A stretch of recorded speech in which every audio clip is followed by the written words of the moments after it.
Hello everyone, and welcome to CTL's Education Professional Development Series.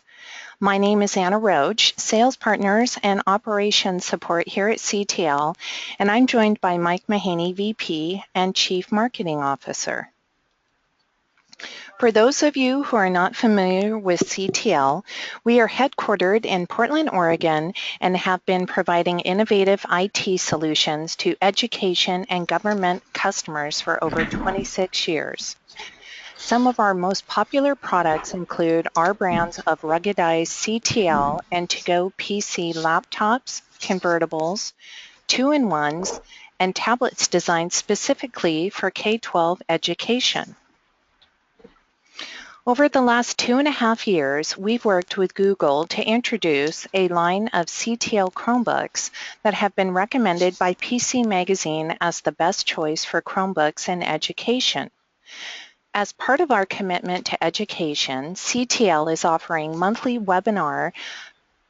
professional development webinars for our education customers. These webinars will include a variety of topics relevant to K-12 EdTech, but will have a big focus on Google Apps for education and Chromebooks in the classroom. Today's webinar is Setting Learning Objectives in the Classroom, What is Best Practice, presented by Dr. Howard Pitler, an author and international speaker and coach with passion for improving education for all learners. However, before we get started, I'd like to go over a few items so you know how to participate in today's event. We've taken a screenshot of an example of the Attendee Interface. You should see something that looks like this on your own computer desktop in the upper right-hand corner. You're listening in using your computer speaker system by default. If you would prefer to join over the phone, just select telephone in the audio pane and the dial-in information will be displayed. You will have the opportunity to submit text questions to today's presenter by typing your questions into the questions pane of the control panel. You may send in your questions at any time during the presentation. We will collect these and address them during the Q&A session at the end of today's presentation. If we run out of time, you will be contacted by your sales representative to make sure all your questions are answered. I would now like to introduce Howard Pitler, an international speaker, coach, and the author of numerous articles on the topics of instruction and technology. He is also the co-author of several books, including Classroom Instruction That Works, 2nd edition. Dr. Pitler has been involved in K-12 education as a teacher, facilitator, and coach for over 4 decades and will share his insights about setting learning objectives in the classroom.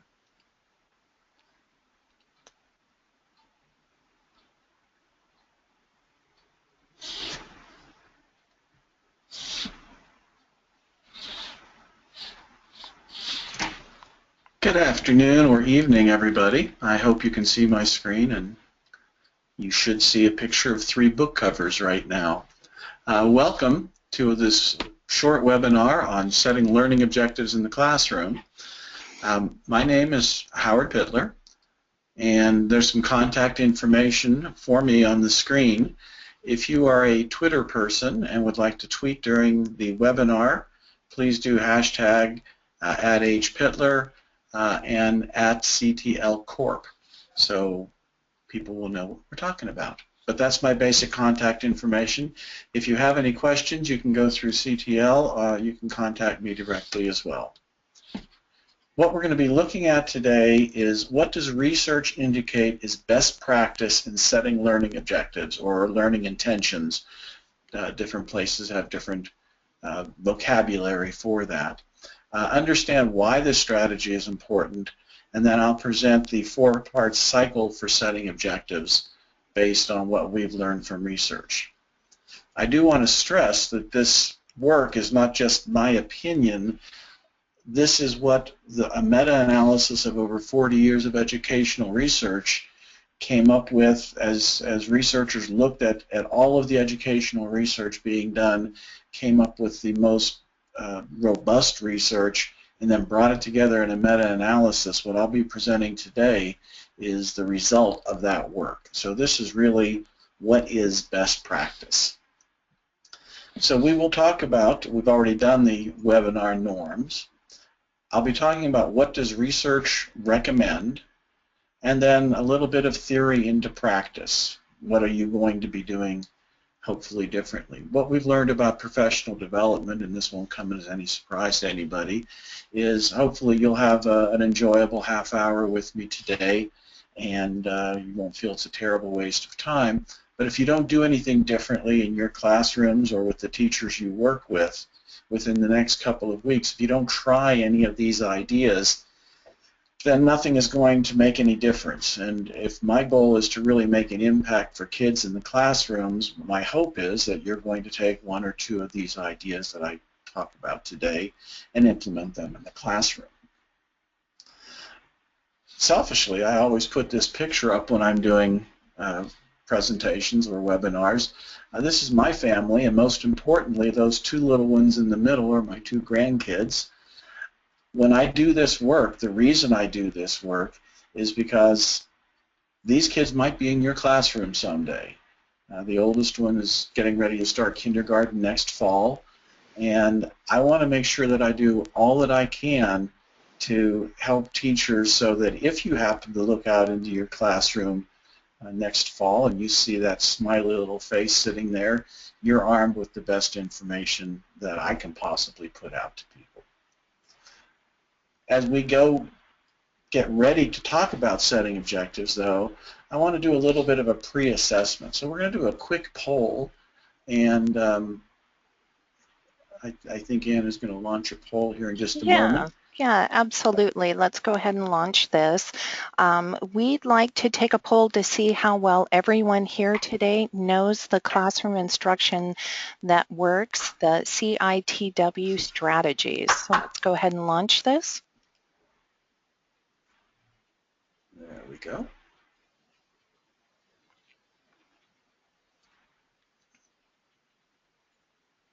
All right.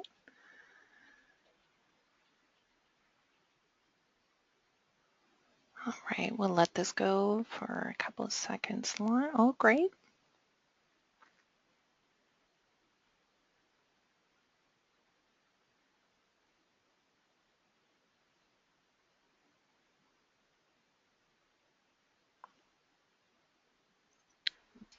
All righty.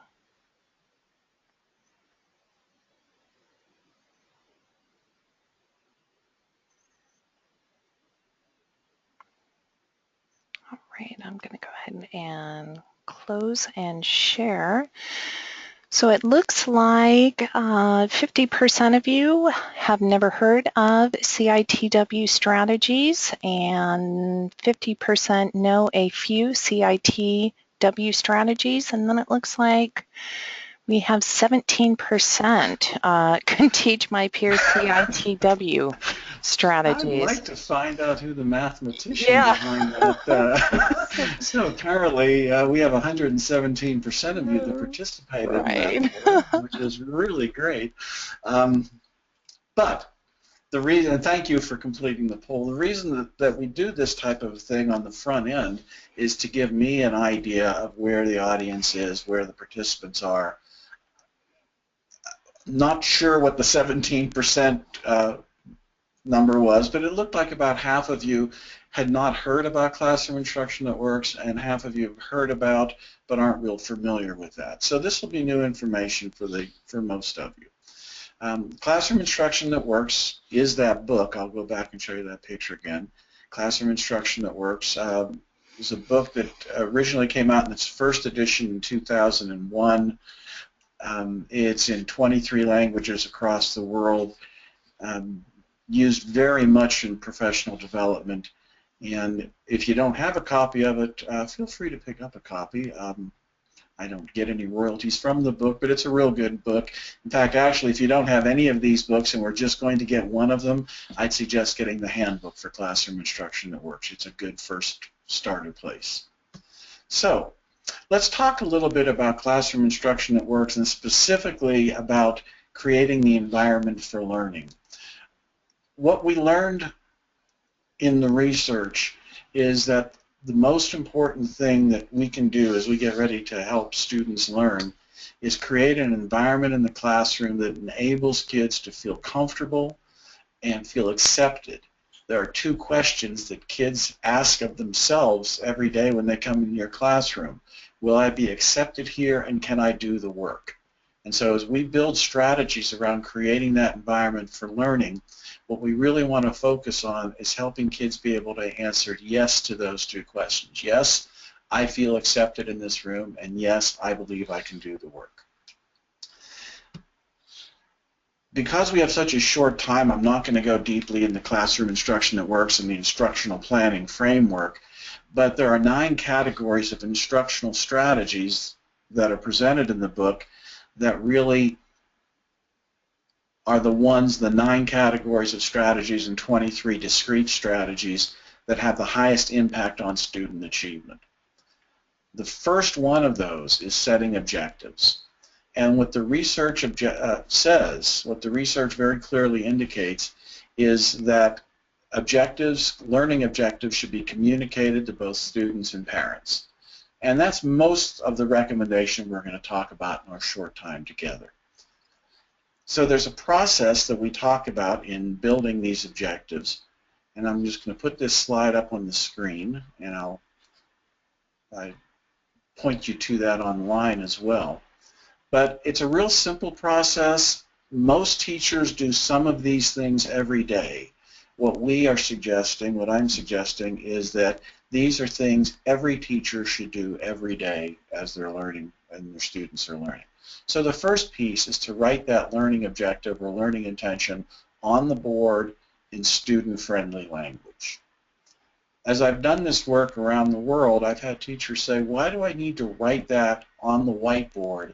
It's on the first slide of my PowerPoint, or I tell my kids what we're learning. Why do I need to write it on the whiteboard? And there's a really good reason for that.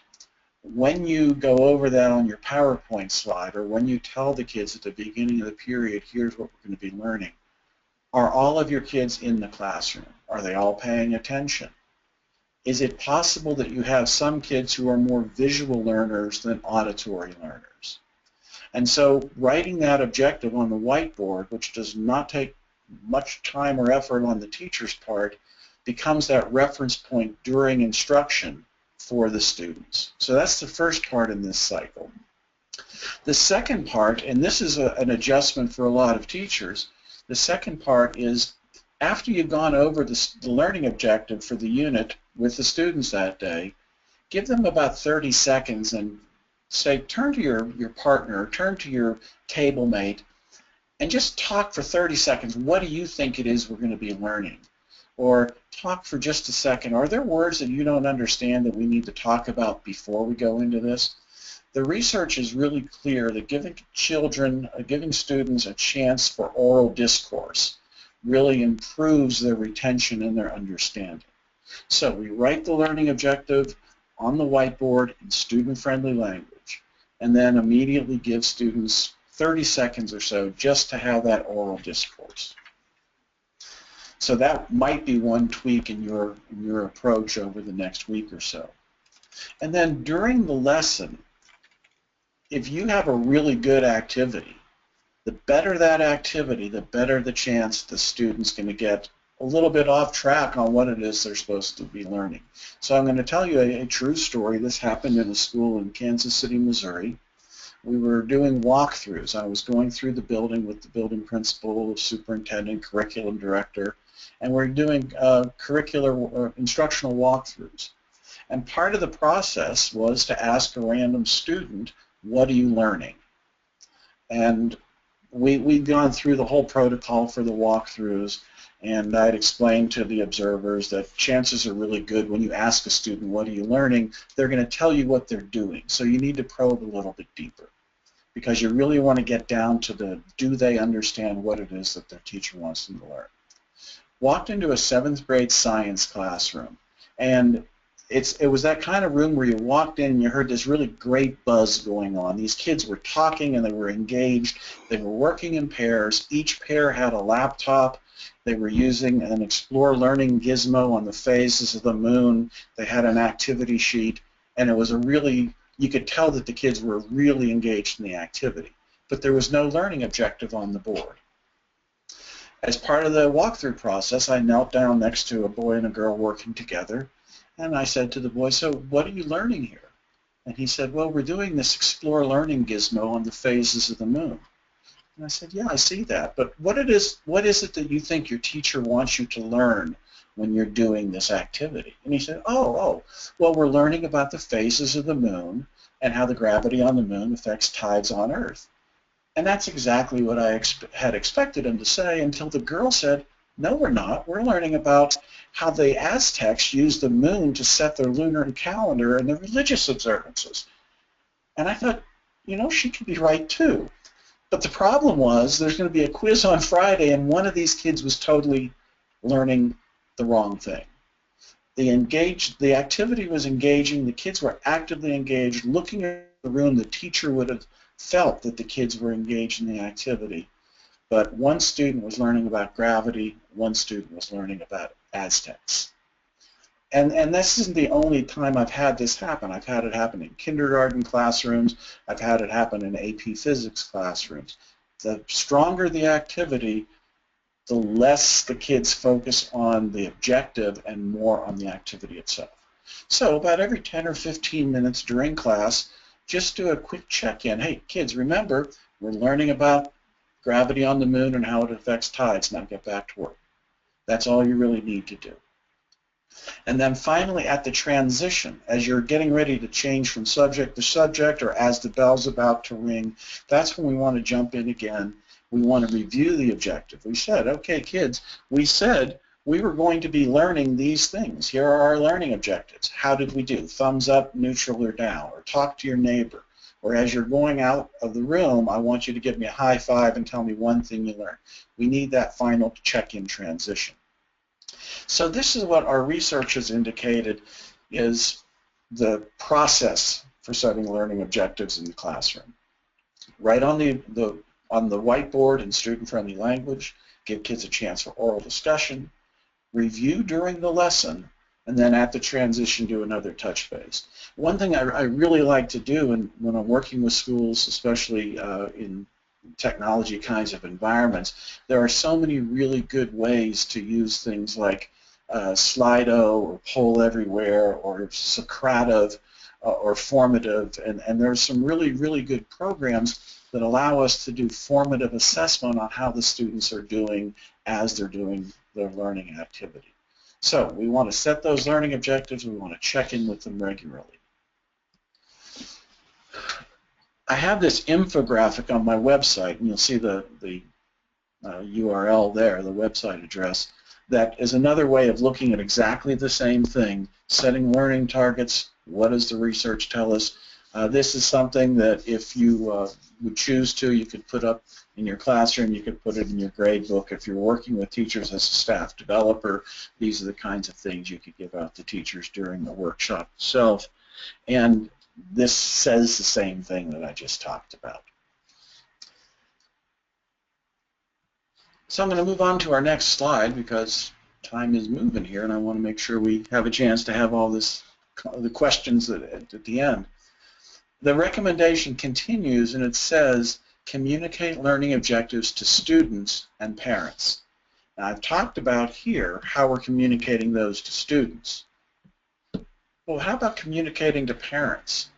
And so one of the things that I suggest, schools use newsletters and they use all kinds of other tools, but social media is becoming much more important in people's lives. And so what I'm suggesting is that if every teacher in the school made a commitment to tweet one thing your school did, your class did that day, just one thing, and use a common hashtag, how powerful would that be? Here's just an example. I'm going to jump on real quick here. And I'm going to have to manipulate a little bit, exit full screen, so I can bring this over. But you'll see here, this is the Twitter page for this school. And every day the teachers put out a picture or something, what they've done. And they use the common hashtag for the school. So parents can get on, click on that, go onto Twitter, click on the hashtag, and there it is. And they're able to take a look at what was happening in their school that day. I'm really sort of selfishly proud of this because I was principal of that school years ago. They've certainly come a long, long way since then, but this is that was just an example of what it would look like in your school communicating to parents using social media. And it would take the teachers making the agreement and the commitment before they leave the building that day, take 1 minute and post something on Twitter. Use the hashtag, you're done, go home, and enjoy a cool beverage with the family. So some things to consider as we talk about setting learning objectives, learning intentions in the classroom. Is there a consistent objective in your school the teachers post learning objectives in student-friendly language? I actually worked in a school where the superintendent had made it very clear to everybody. It was a small district, 1 high school, 1 middle school, and 2 elementaries. And he said, I'm going to be in your classrooms and I want to see learning objectives written on the board in every single classroom. And a teacher went out and actually had a poster made up of the entire scope and sequence that she put up on the wall, and she just had a little magnet that she moved from one to the other. And what she was doing is she was meeting the requirement. The superintendent said, you will have these objectives posted. But she was doing it for the superintendent and not for the students. These are things we're doing for the kids. So, is there that expectation that it's going to be posted in student-friendly language where kids can see it? Is there an expectation that teachers will talk about learning objectives with students? And is there that expectation that teachers will reference learning objectives during their lessons? These are all really important but small tweaks that teachers can make in their lesson design and delivery that are going to really help kids. I was working with a fairly large district, and they decided that they were going to embrace this idea of consistency because there was a lot of mobility within the district between schools. And what they decided, what the instructional team in that school decided, in that district decided, is they were going to post learning objectives in the same place in every secondary classroom. Elementaries were a little bit different. They had different problems they dealt with. But in every secondary classroom, they were going to, they went out and they bought blue painter's tape. And they used the painter's tape to make a little blue box in the upper right-hand corner of every whiteboard in the district. And then they put a line down the middle of that. And what they had in one side of that blue box was the learning objective, which was the unit objective. And on the other side of that, what the teachers wrote was the activity. So when the kids walked in, if you think about how powerful that turned out to be, the kids walked in every room, they could look up in that upper right-hand corner of the board, and they would see the unit objective. Here's what we're learning over the next 5, 6, 7 days, and here's what we're doing today. And what they clearly saw, and this is an important piece that we would talk about in a longer kind of a session, that activities are important, but activities should always be in service to the learning objective. And kids need to see the connection between what it is that they're doing and what it is that their teacher wants them to learn. So with that, I'm going to leave time here for questions, and I'll turn it back to you, Anna, for just a bit. Okay, great. Thank you, Howard. We are now going to begin answering the questions submitted during today's presentation. As a reminder, you can still submit questions through the questions pane in your attendee control panel. And Howard, at this time, I am not showing any questions. So, oh my. Yeah, why don't we, do you want to keep questions open for a while, or? Sure. Okay. And I'll also just change the screen here and put a sort of a self-serving little piece up here. If you would like to have me come and work with you, I'd be more than happy to come and see. I do have a website up there, and it has some of the pieces of the things that I do, so you can find it there as well.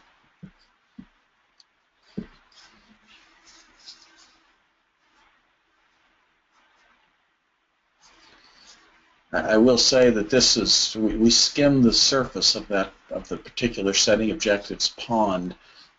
Normally when we talk about setting objectives and providing formative feedback, we're talking about at least a half day's worth of work.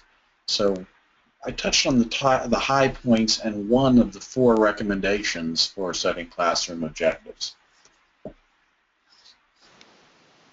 That's great.